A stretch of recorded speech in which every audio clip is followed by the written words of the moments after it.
Subscribe to our YouTube channel and press the bell icon to get the latest updates.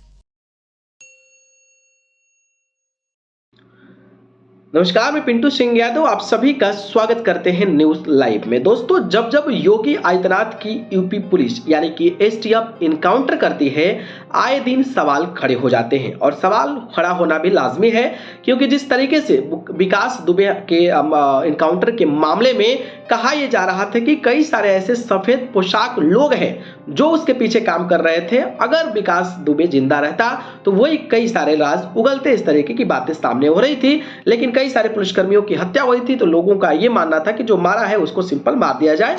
और जो है उस समय विकास दुबे का कहा जा रहा था गाड़ी पलट गई, जिसके बाद उनकी मौत हो गई थी। इसके बाद अब जो है उमेश पाल हत्याकांड को लेकर तमाम तरीके की प्रतिक्रियाएं सामने आने लगी है। इस कड़ी में 2 लोगों को मार गिराया गया है। इसके बाद अखिलेश यादव ने बड़ा हमला भारतीय जनता पार्टी पर निशाना साध दिया है। दरअसल बात करें तो समाजवादी पार्टी के अध्यक्ष अखिलेश यादव ने मंगलवार को भारतीय जनता पार्टी पर हमला बोलते हुए कहा कि प्रयागराज हत्याकांड में मृतक भाजपा का सदस्य था। वो पैसे के मामले में जिसका नाम आ रहा है वो भी भाजपा के मंत्री ही हैं। अखिलेश यादव ने एक ट्वीट में कहा कि इलाहाबाद हत्याकांड में मृतक भाजपा का सदस्य था।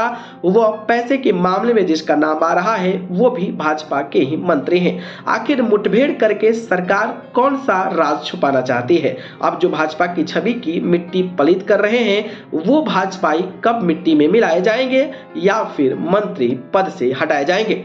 पुलिस पर आरोप। अधिकारियों ने कहा था कि बसपा के पूर्व विधायक राजू पाल की हत्या के मुख्य गवाह उमेश पाल पर पहली गोली चलाने वाला व्यक्ति सोमवार तड़के प्रयागराज पुलिस के साथ मुठभेड़ में मारा गया। पुलिस ने बताया था कि मुठभेड़ के दौरान विजय चौधरी उर्फ उस्मान के गर्दन, सीने और जांघ में गोली लगी। उस्मान की पत्नी सुहानी ने पुलिस पर आरोप लगाया था कि सोमवार को उसे फर्जी मुठभेड़ में मार डाला गया है।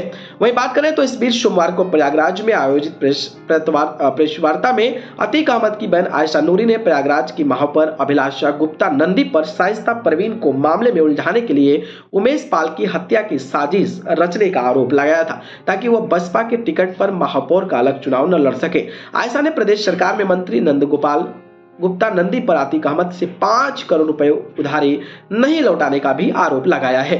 नगर की महापौर अभिलाषा गुप्ता नंदी पर उमेश पाल हत्याकांड का संदेश रचने के आयशा नूरी के आरोप का जवाब देते हुए अभिलाषा के पति और प्रदेश के प्रति मंत्री नंदगोपाल नंदी जो है वो ट्वीट कर सोमवार को कहा था कि ये बातें मूल मुद्दे से ध्यान भटकाने और गुमराह करने का असफल प्रयास मात्र है। लेकिन जिस तरीके से इस मामले में भारतीय जनता पार्टी का नेता का मंत्री का नाम सामने आ रहा है, उस पर भी कहीं न कहीं ठोस कार्रवाई करनी चाहिए और इस मामले की भी स्पष्ट जानकारी लेनी चाहिए कि आखिरकार भाजपा के मंत्री का 5 करोड़ रुपए उसी बाहुबली अतीक अहमद से लेने का नाम सामने आ रहा है, तो उस पर जांच क्यों नहीं हो रही है और उस पर जांच भी लेकर जल्द से जल्द बड़ा एक्शन लेना चाहिए। नहीं तो सरकार चारों तरफ से घिरते नजर आ रही है और जिस तरीके से अखिलेश यादव ने इस मुद्दे को आगे बढ़ाया है उसको लेकर इस उत्तर प्रदेश की सियासत में और भी चर्चा होने लगी है। बाकी आपको क्या लगता है? क्या लगता है ऐसा कि उमेश पाल को मरवाने में भी कहीं ना कहीं सफेद पोशाक लोगों का बड़ा हाथ है? इस पर अपनी